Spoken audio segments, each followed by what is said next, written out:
Bismillahirrahmanirrahim. Assalamu alaikum. And we are meeting once again with lecture 17 of modern novel, that is novel 2. I had oriented you with the themes and symbols used in novel Lord of Flies. The narrative is written by William Golding, and the previous lecture was a detailed lecture regarding the plot style and all the minute details in the story inside the story. However, in today's lecture, what we are going to cover, we are going to discuss two aspects of the story in long lengths, including themes as well as symbols. Discussing themes and symbols are very important in order to understand how the thematic objectives of a narratives are achieved by the writer. So let's see how William Golding uses different themes and symbols in order to achieve his thematic objectives. The story is rich in themes since it's an allegoric narrative. It has many representations inside. Let's see how far are commonly known and how far you can explore them deep according to your own personal interpretations. So the themes we are going to discuss today in this lecture are themes of different several in fact various varieties.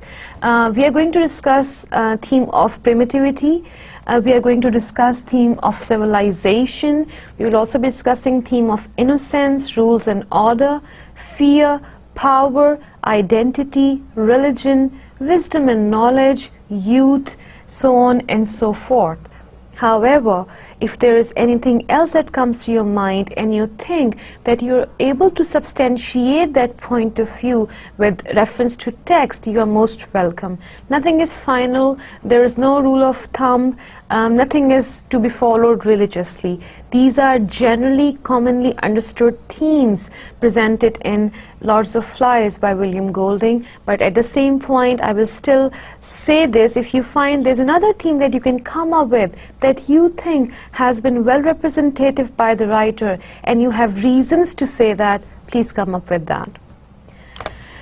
So let's start with theme of primitivity, that is the idea of ancientness, the idea of I would say it'll be more easy to understand this concept if I use this term of Stone Age, Cave Age, or where man was not so civilized. It's theme of uncivilization basically. If well brought up British boys become violent savages when left without supervision, maybe people really are just violent savages, covered up in clothes and caps though, but deep inside animals. Or maybe just some people are violent savages, or we do have all of them. We do have these savages among us all the time, no matter how civilized and how educated we are. Either way, Lord of the Flies ask us whether that primitivism is inferior or it's our natural and rightful state, and if it is not, a little more honest than the clean, trim British Navy, pretending to be all noble while fighting its own gruesome battles. Here I will give you only one reference from the story, when you would remember that in the very last scene, when it's almost the end of the falling action, we find a naval officer standing on the beach right there where we could find that Ralph was almost on his knees, and he sees his survivor, and he is this naval officer. But at the moment when both of these are conversing regarding what had the boys done to this island and then to other boys, for a moment we find some shame in the naval officer's heart too, that if this is what he called being out of rule, and he is basically criticizing the boys for doing so, isn't the same what they are doing, what he has been doing? When we see the ship anchor in sea, and this is the same ship they are using for the battle they are fighting against other human beings. Isn't that savagery the same in both ages? We could not only see that in children, the adults, the informed, educated, civilized, trained adults are doing the same thing under a different banner. So it sounds like there is a little bit of the beast in all of us, and we do all cover it, disguise it according to our own reasons, purposes, and rationale. Well, and did you notice that savage is this is associated, this concept is associated with coconuts and pig killing. We find this display of children on the island, the way that they go through their days and night, is basically a display of their savagery, their uncivilization. And the major symbols that were used in order to display this image were basically pig killing and use of coconuts for their food. That is the life of a Pacific Islander. Golding is a man of his time, which means he's pretty casual about the racism that elevates Anglo-civilized superiority. So surely he questions whether Westerners are really all that civilized, but he doesn't question whether savages are really all that savage. Just something to keep in mind to make you probe and question. Well, I probably would have mentioned in many of my lectures, my previous lectures for this course as well as for some other courses where I've been teaching you modern drama as well, that whenever you are making a point, try to substantiate that point or try to add weightage into your point by giving some kind of reference from the text. This reference from the text adds authenticity in what you are saying. So if I say that I could find this theme of primitivity in William Golding's text, Lord of Flies, what makes me say so? Is it only my interpretation, or my interpretation has some clear relevance with the black and white text written inside the story? And here I quote one reference from the text. It says, "The ground was hardened by an accustomed tread, and as Jack rose to his full height, he heard something moving on it. He swung back his right arm and hurled the spear with all his strength." A display of savagery, a display of time where we can imagine that there is no civilization, there is no training, there is no knowledge. And this is what an animal is doing, and acting and reacting according to the environment around. Well, we don't know anything about Jack's training, but we are guessing he didn't have much chance to practice hurling spears when he was busy singing C sharp. It sounds like he's just a natural. You can take the boy out of the jungle, but you can't take the jungle beast killing powers out of the boy. And here's another reference to support the same theme. Jack tried to convey the compulsion to track down and kill that was swallowing him up. I went on, I thought by myself. And then he says, the madness came into his eyes again. I thought I might kill. So all these expressions, all these written streams of Jack's consciousness are letting us know that you can tame the beast outside a human being, but what about the beast inside a human being that are so very natural to come out when the right time, right environment is there? You say potato, we say potato. You say this is Jack's real nature, subdued by culture. We say that the island is eroding his true self. So, or the other way around, we haven't actually made up our minds what does Golding seem to think about it? So it's the same question that I pose, that there are few aspects in human self that are to be tamed, that can be tamed, but what about those natural instinct that a human self does not demonstrate all the time, and they are hidden inside ourselves? This is one of those things that Golding is referring to, that this evil, this beast is inside all human beings. As soon as the favorable circumstances come up, this beast jumps out, if you have it inside. So, what can be the different types of questions regarding this theme of primitivity that can be asked and that can be challenging for you? Few questions can be like, how does Piggy justify or explain Simon's death? Do you think Simon's death was the most horrible display of primitivity in the story? And how does Piggy justify it? How does wisdom justify it? As if we take Piggy as a voice of wisdom, how does he justify that? Does he end up convincing himself that he's not really responsible for it? What is the most primitive savage act committed in Lord of the Flies according to you? And when you say that this act is, I find, most savage act in the Lord of Flies, you will have to provide what makes you think so. So all those savage elements in that act have to be described. What makes it so primitive or savage? That is what I am talking about. And doesn't it say something about the novel that this is a tough choice? Okay, whose fault is it that Simon and Piggy are killed?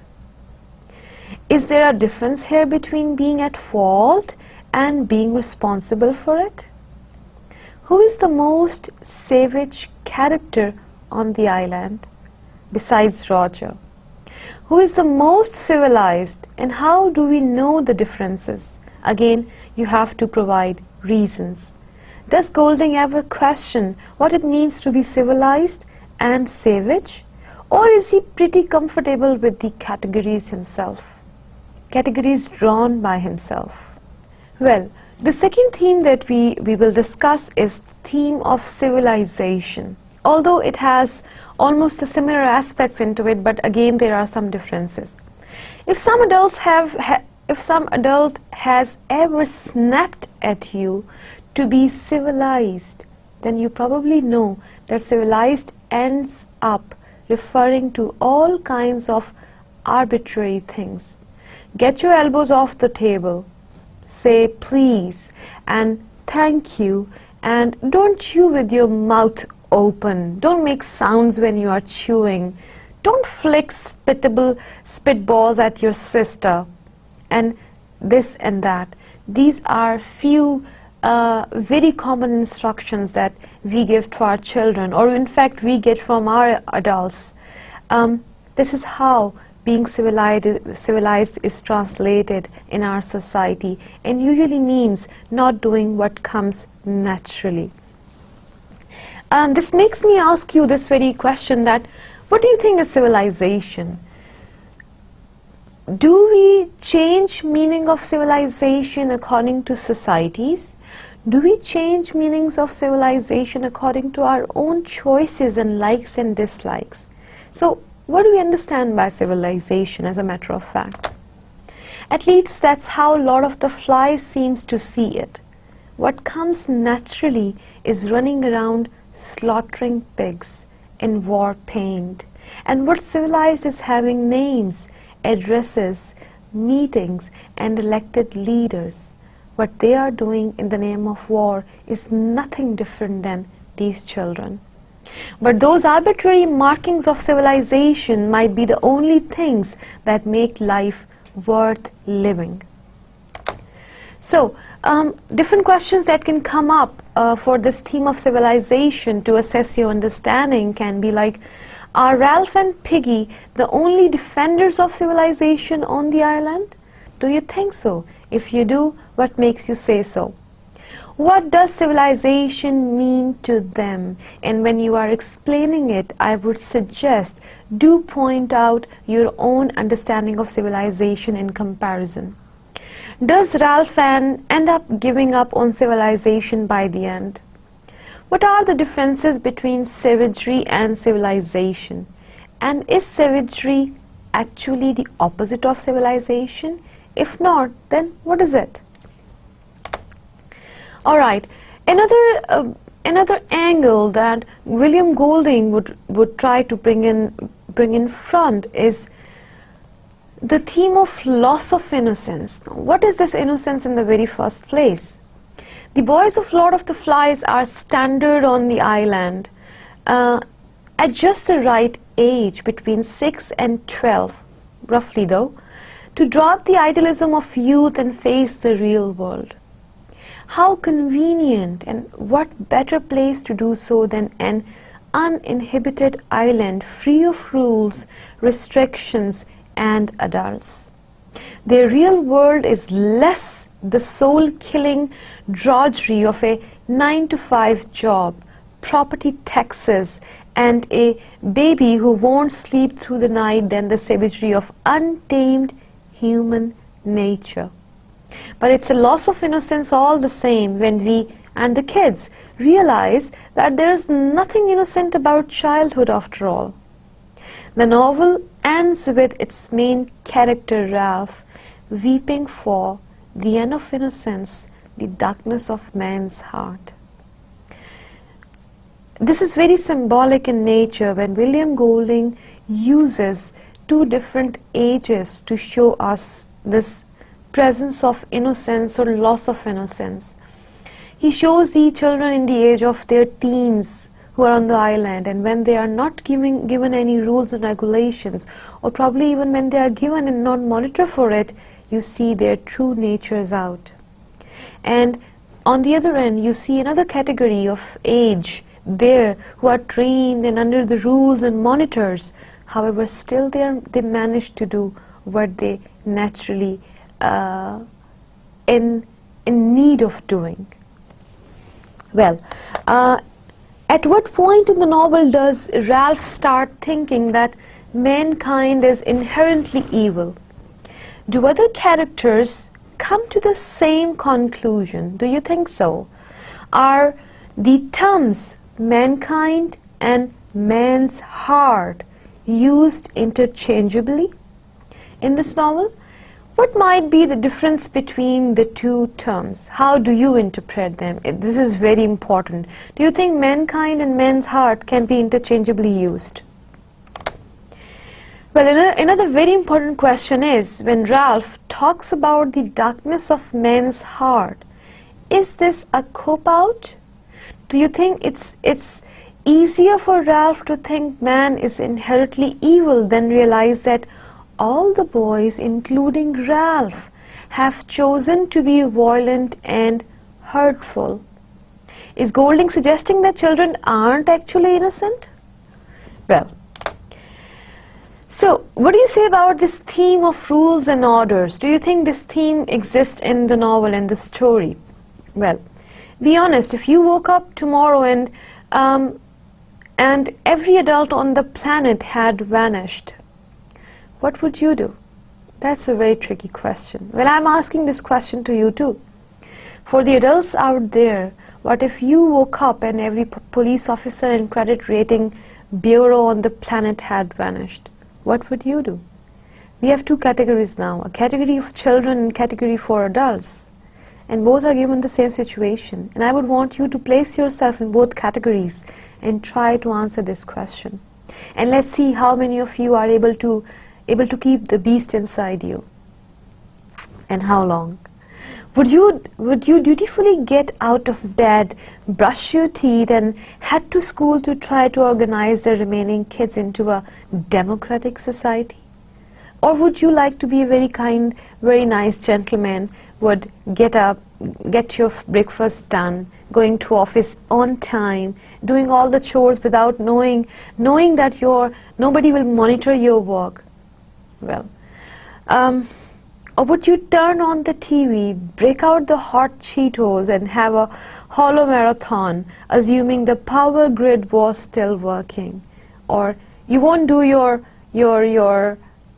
won't make your bed, you won't do your cleaning, and you won't even take your breakfast on the breakfast table. Eat the way you want, eat the things you want, so on and so forth. Well, we thought so. So the Cheeto isn't exactly war paint that the children use, but Golding's point holds. Humans are basically corrupt and inherently evil. That's what Golding wants to convey. Rules and order keep people from their true violent natures. Lord of the Flies tells us that as soon as you put people outside of a system with punishments and consequences, they'll get busy destroying themselves and others. Rules may seem pointless, but they are the only things keeping us alive. Well, so what can be the provoking aspects regarding this very theme that we can use as pointers to move on with? Ralph's attempted system of law lasts about 5 minutes before breaking down. Does Jack take over with anarchy, or with his own system of laws? Is anarchy really just another system, no different than any other arbitrary set of values? What makes a system of laws disintegrate on the island? Whose fault is this? Who is the culprit, do you think, and why? Well, Sam and Eric, two twins, teeter between Ralph's orderly camp and Jack's rebellious one. Well, are they good law abiding guys, or do they just end up being bad guys? Are there any good guys on the island, as a matter of fact? Or are there really any bad guys, or this is just a display of their nature? Is there such thing as good versus bad, or this is all natural versus disguised? Well, or are they just humans and that's how we are, and we should all stop possessing judgments, and we should stop judging people for what they are and what they can be? Alright, so Lord of the Flies has another very important theme. It's theme of fear. Do you think this theme exists in the novel? Well, in 1933, Franklin Delano, new president of the United States, said that the only thing we have to fear is fear itself. Okay, it's a little more eloquent than Piggy's "I know there isn't no fear." Well, but the point is basically the same. The most dangerous thing on this planet is probably fear, especially fear of the unknown. This needs us to be a little more literal. The Cold War was a war of fear, basically.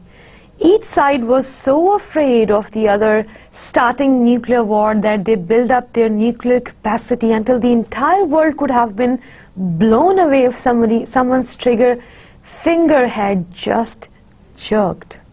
Whatever we are doing in order to protect us, we are doing basically in the fear of getting done by the other. What if the other person does so? So basically it's the fear that is the reason of all the destruction around the world. The boys in Lord of the Flies might be afraid of the beast, but that fear turns out to be more dangerous than any beast could possibly be. What they don't know is that they should really be afraid of each other and of themselves, as a matter of fact. Well, so what can be the questions that can come up for you to understand and bring forward your understanding regarding the theme of fear? Well, what do you think? What is the unknown? The Lord of the Flies, what is this unknown in this story, in this narrative? Are there any knowns that the boys fear or should fear, like starving or never being rescued, or being killed by each other? What is Simon afraid of? What do the little ones really fear when they talk about the beast and nightmares and their hallucinations? At what point in the novel do the boys fully accept the reality of the beast, and what is the catalyst? Well, congratulations, you have just been elected Students' Body President. We are talking about the theme of power being displayed in this novel. What's your first move if you have been elected as a president in your society, in your group of students, or in among the adults you live in? Getting the mystery meat out of the school's lunches, or staking your claim to the best parking spot, or if it is about getting some power inside home, you probably would want the best part of pizza for you, or you would want the best part of meat for you, or you would want the best clothes to be made for you. Or if it is an office, what would you want? The best office for yourself, or you would want the best parking site for your car? Or if it is in the country, you would want factories and lands to be on your name and to be owned by you, and you would want your children and your family and your all the relatives getting the best possible protocols. So power is basically power corrupts absolutely. In Lord of the Flies we learn this, that absolute power corrupts absolutely, but limited power might end up making leaders better. This is the difference between Ralph, who gets more mature in his role as chief, and Jack, who gets savage in the end when power gets limitless. This is very important aspect, brightened by the symbols used and the plot designed by William Goldings in order to convey the theme of power. Well, let's make this really basic of this discussion for thematic discussion. If Ralph represents a democratic society ruled by power for the sake of law and order, then Jack represents an autocratic society governed by power for the sake of power. In Lord of the Flies, the desire for power breaks the boys' fragile civilization, causes strife and competition, and ends up destroying the pristine jungle. So the questions which can come up in order to take your understanding of power can be as, why do the boys follow Jack's lead more readily than they do Ralph's, knowing that Jack is representing some kind of evil and being afraid and fearful inside, and knowing that most of the time Ralph speaks wisdom? How are Jack's power tactics different than Ralph's? What's the point of having power on a deserted island anyway, by the way? And for Ralph, for Jack, for Roger, why is it so important or significant? Ralph seems to realize that with great power comes great responsibility. Does this mean that Jack, by not taking real responsibility, isn't actually chief? Well, this makes us move into another theme of identity. Well, Halloween is a lot tamer than it was when people dressed up to scare away ghosts. But the idea is the same. Disguising yourself lets you get away with things that you can't do in your Levi's and American Apparel hoodie. Well, I'm referring to a custom, a traditional celebration of an event that is known as Halloween in the English society. And the point to be noted here is that getting disguised does not hide your real identity, but gives you another identity, rather a second identity. The boys in Lord of the Flies aren't dressing up as Freddy, but they are still disguising themselves. And in this effort of disguising themselves, they end up in establishing their second and probably more overwhelming identity. They begin painting their faces with clay so the pigs won't see them. But the paint quickly becomes a way for them to feel better about their atrocious acts. So that disguise, by the passage of time, becomes their reality, their identity as a matter of fact. With the paint on, they no longer have names or identities of their own. They are nameless creatures that kill and murder without consequences and being known as Jack's pack.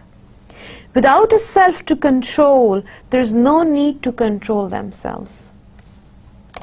So the questions that can come up regarding the theme of identity can be, what does the face painting have to do with the boys becoming more violent? Do you think it plays any role in it? Does it happen before or after the boys start to become more savage and primitive? Is this disguising practice where they tear off their clothes, they paint their faces, they get to have a proper style that they all try to follow and shout in loud voices? All these disguising tactics, do you think they have to do something with their getting more savage and primitive? Are the boys reverting to their true identities on the island, or leaving their true identities behind as they become more primitive? Well, how does Simon identify the pig's head? What does he mean when he thinks that the head is the Lord of Flies? Does he ever know what is he saying and what does it mean? Lord of the Flies can be read, at least in part, as a religious allegory too. It features the character Simon as a Christ figure who is killed by the other boys, who is destroyed, who is manipulated. Following this train of thought, the island can be seen as the Garden of Eden before it was corrupted by mankind and his evil activities, as represented by the beast, the snake thing. On a less complex level, there are many generally religious or superstitious images in the novel. Jack as the god, garlanded and sitting on a log as he presides over his feast, the name the Lord of the Flies, the rituals that the boys engage in as they replay the pig hunts over and over, and the sacrifice that they leave for the beast. Well, the pig head, impaled on a stake, seems to be a kind of God itself. Scholars disagree as to whether the novel argues for Christianity and civilization in position to primitive rituals, or whether Lord of the Flies criticizes any kind of religion, organized or no. Well, the questions, however, come to our mind when we think of this dimension are, if Simon can be seen as a Christ figure in Lord of the Flies, what biblical characters might Ralph and Jack be compared to? Well, what is the difference between religion and superstition in Lord of the Flies? Is Simon aware of all the religious symbolism that we claim he is associated with? So if we are able to prove it, we probably will be able to align our points with the statement that probably Simon is a Christ figure in the story. Well, this takes us to discuss the theme of wisdom and knowledge that is pretty obvious in the story. Knowledge in Lord of the Flies is more about awareness and wisdom than anything else. There are certain important truths that some characters are privy to and others are not. The characters that are in the know seem to have possession of these truths innately, as though by some spiritual means or some superstitious means. The boys left in the dark are simply at odds with their more savvy counterparts. They failed to understand these wiser children like Simon and instead of trying to learn from them, violently lash out at them. And you see how the voice of wisdom is treated in the end. It seems then that the wisest boy are sacrificed, made martyrs for the very key knowledge they possess. The irony is that by killing these knowing boys, the naive characters are keeping themselves in the dark, in the safe position. Well, so the questions regarding this theme can be, who's the most intelligent boy on the island? Who is the wisest? What's the difference between being wise and being unaware? How do the boys feel about Simon? Are they fearful, confused, intimidated? What do the boys learn during the island gateway? Well, and then there is another beautiful theme of youth, theme of time, theme of age. The island is strictly pre-teen without no messy hormones to make things even worse. Maybe some of the boys have peach fuzz, we bet Jack does, but in general these are little boys playing little boy games. Only the games aren't so innocent. Lord of the Flies asks a crucial question. Are kids really innocent? Or do even 6-year-olds have the beast inside? On the other hand, on one hand it's hard to say that we only get to know the beguns, so it's possible that the 6-year-olds are still innocent. However, on the other hand, everyone eats the pig and everyone helps kill Simon. It's not looking good for human nature.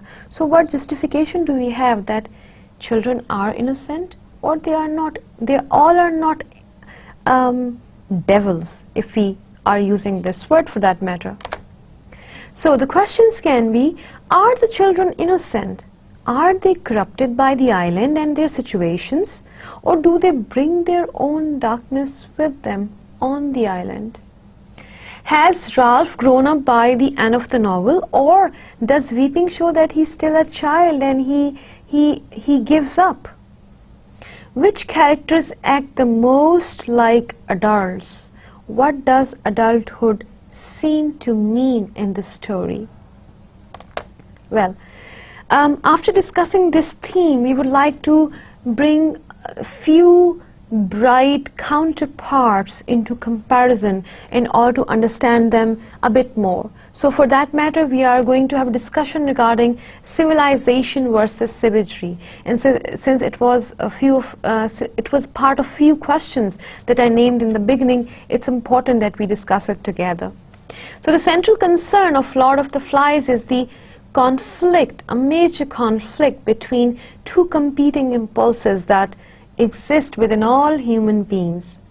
The instinct to live by rules, act peacefully, follow moral commands, and value the good of the group against the instinct to gratify one's immediate desires, act violently to obtain supremacy over others, and enforce one's will. This conflict might be expressed in a number of ways. Civilization versus savagery, order versus chaos, reasons versus impulse, law versus anarchy, or the broader heading of good versus evil. Throughout the novel, you will find that Golding associates the instinct of civilization with good and the instinct of savagery with evil. Well, all the categories of different conflicts under this conflict I have mentioned here, I would want you to think about them and try to interpret them in your own words and discuss them, and then try to associate them with the reference in the text. The conflict between the two instincts in the driving force of the novel explode through the dissolution of the young English boy's civilized, moral, disciplined behavior as they accustom themselves to a wild, brutal, barbaric life in the jungle. Well, Lord of the Flies is an allegorical novel, which means that Golding conveys many of his main ideas and themes through symbolic characters and objects.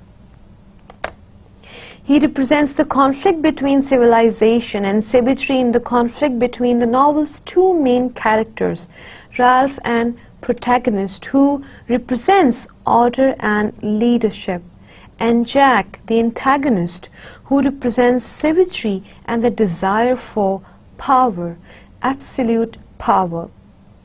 As the novel progresses, Golding shows how different people feel the influences of the instincts of civilization and savagery to different degrees.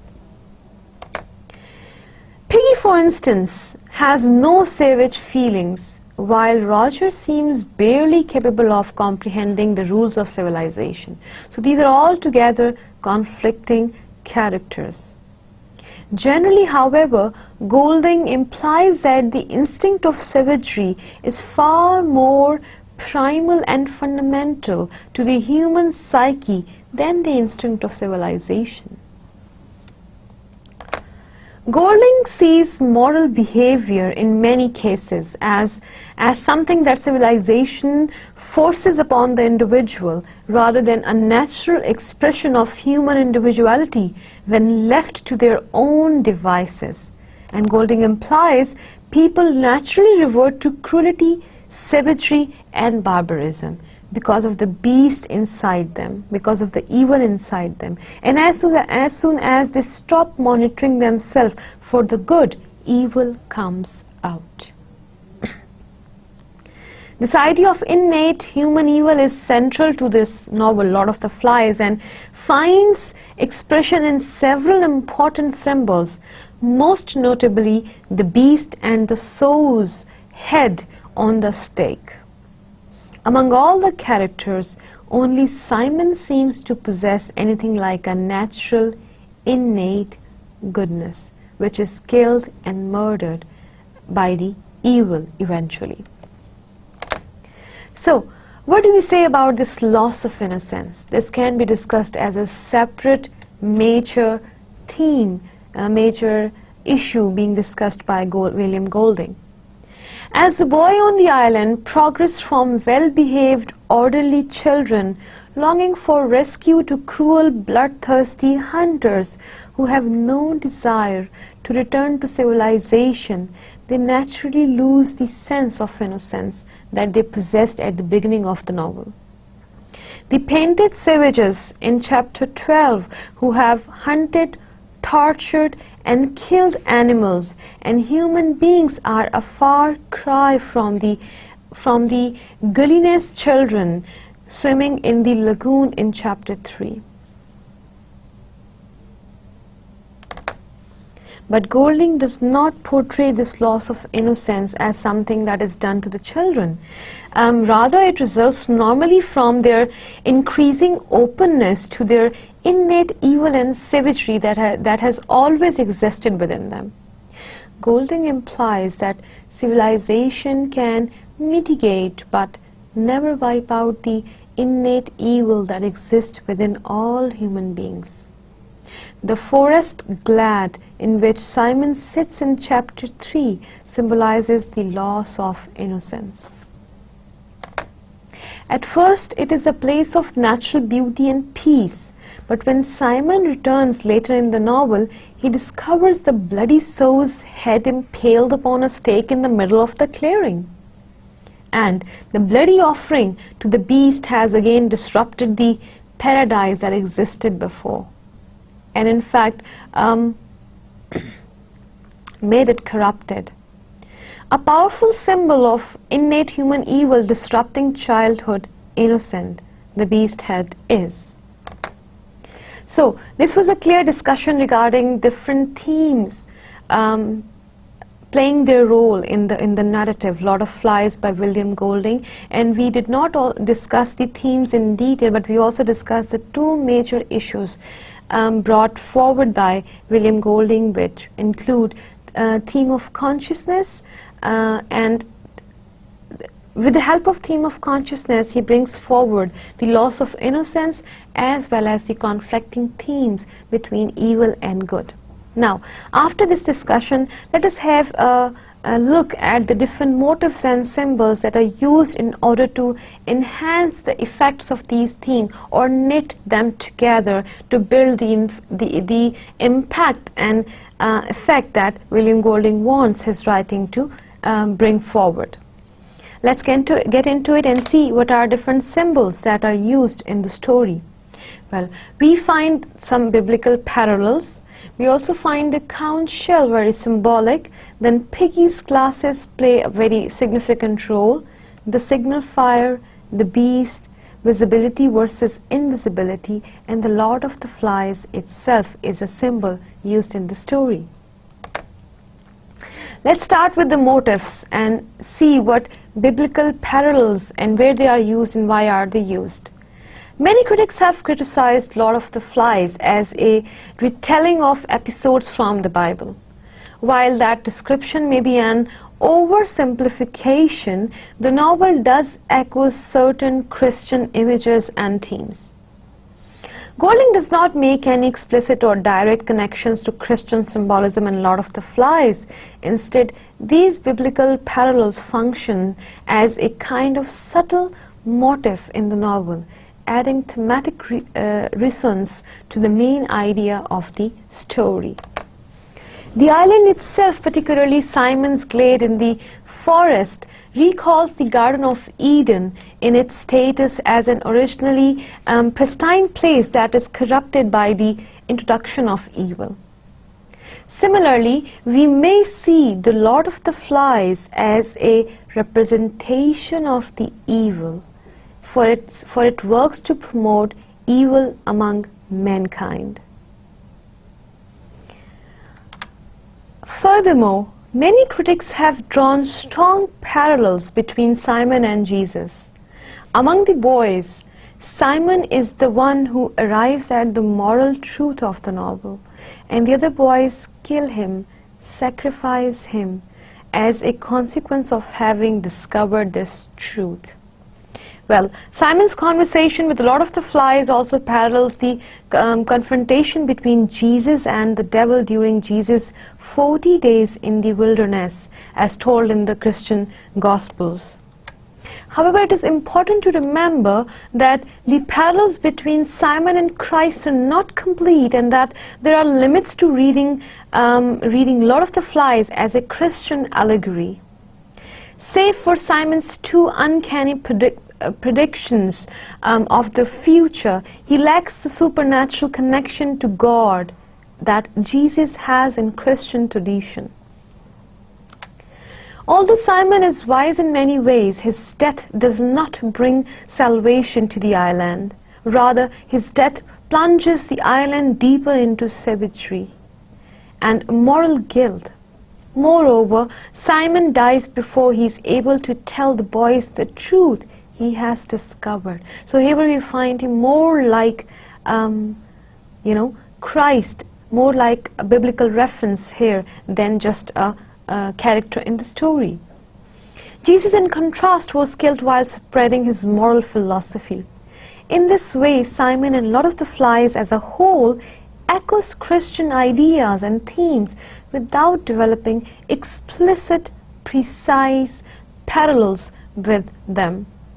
The novel's biblical parallels enhance its moral themes, but are not necessarily the primary key to interpreting the story. Well, so then we have another very important symbol of the conch shell.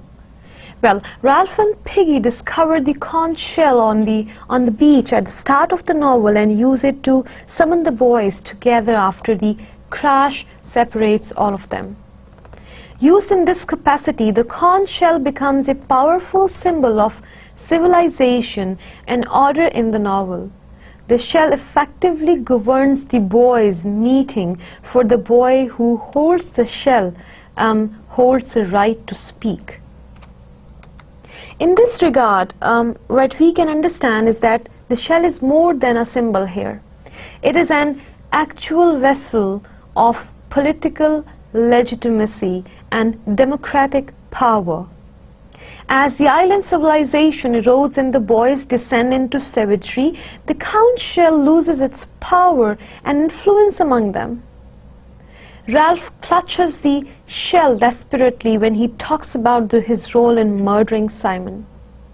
Later, the other boys ignore Ralph and throw stones at him when he attempts to blow the conch in Jack's camp. The boulder that Roger rolls onto Piggy and that causes his murder also crushes the conch shell, signifying the demise of the civilized instinct among almost all the boys on the island and the murder of wisdom that is closely associated with the conch shell. So, discussing this in a bit detail, Piggy and Ralph spot a conch and decide to use it to call a meeting, an assembly.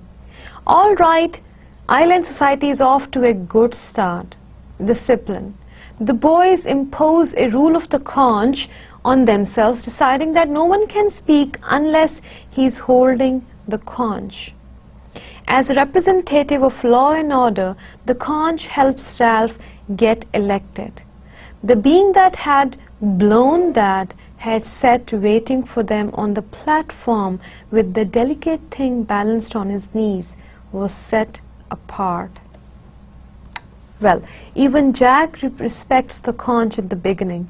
After he fails to stage a cope, he laid the conch with great care in the grass at his feet. He doesn't throw it or smash it. He sets it down carefully. He may not want to play by the rules, but he still respects the rules. At the same time, the conch reminds us that the tools of power are, well, fake. Crowns and flags are no more meaningful than this random shell that Ralph spots in the grass. It's the meaning people give them that matters. So these things are not only their names, but the things are arbitrary as well. Rules are only powerful if people agree on them. And that's why Ralph refuses to blow the conch when he knows that things are starting to break down. If I blow the conch and they don't come back, then we've had it. We shan't keep the fire going. We'll be like animals. We'll never be rescued. Because he doesn't blow the conch, its power holds. But finally the conch is broken. Surprise, surprise, it's broken when the brutal Roger pushes a rock over a cliff. When the conch is broken, Jack runs forward screaming that now he can be chief. With no conch, power is once again up for grabbing. And Jack is feeling grabby and in hold of power. One last thing about this aspect, this symbol, is that conch is definitely associated with Ralph, but it's also associated with Piggy. Piggy is the one who recognizes it and knows how to blow it. He's the one who keeps returning to its power, and they both die at the same time. Well, this makes us think about Piggy as well, and thinking about Piggy makes us bringing this view in discussion of Piggy's glasses that play a very significant role. Piggy, we know, that is the most intelligent, rational boy in the group, and his glasses represent the power of science and intellectual endeavor in society. This symbolic significance is clear from the start of the novel, when the boy used the lens from Piggy's glasses to focus the sunlight and start a fire. When Jack's hunters raid Ralph's camp and steal the glasses, the savages effectively take the power to make fire, leaving Ralph's group helpless. While the boys on the island are busy striping naked to hunt pigs with sharpened sticks, there is still one symbol of advancement, innovation, and discovery, that is Piggy's glasses. On the one hand, the glasses are a pretty simple symbol. They are intended for looking through and looking, vision, sight, and sight a metaphor for knowledge. So Piggy knows things the other boys don't, like how to use the conch and the necessity for laws and order and discipline. When the boys take his classes, he can't see anything. Seeing is Piggy's greatest attribute and characteristics. It's the one reason the boys don't ostracize him completely. It's the one way he's useful. Without his classes, he's useless. And the world he represents is useless too. At the beginning of their outward bound adventure, the boys think starting a fire is a great idea, but they are stumped about how to do it. Jack mumbles something about rubbing two sticks together, but the fact is the boys just aren't wilderness savvy enough to do this. So they rely on a remaining relic of their old world. When the glasses break, that's one more link to civilization gone. Check out how it's described. The chief led them, trotting steadily, exulting in his achievement. He was a chief now in truth, and he made stabbing motions with his spear. From his left hand dangled Piggy's broken glasses. Dangling and broken, these glasses are being direly misused. They are no longer a symbol of reason and smarts. They are a symbol of just how far from civilization the boys have come. So we have been discussing during this lecture different uses of themes, symbols and motifs which play a significant role in helping establishing thematic goals by William Golding's and Lord of Flies. And that was all for today's lecture. In upcoming lecture, in lecture 18, I will try to go deeper in discussion regarding these symbols, and we may be able to talk about different characters separately to make you understand how you can integrate them in order to enrich your understanding and comprehension of the novel. So this was all for today's lecture. I'll see you next time in lecture 18. Allah Hafiz.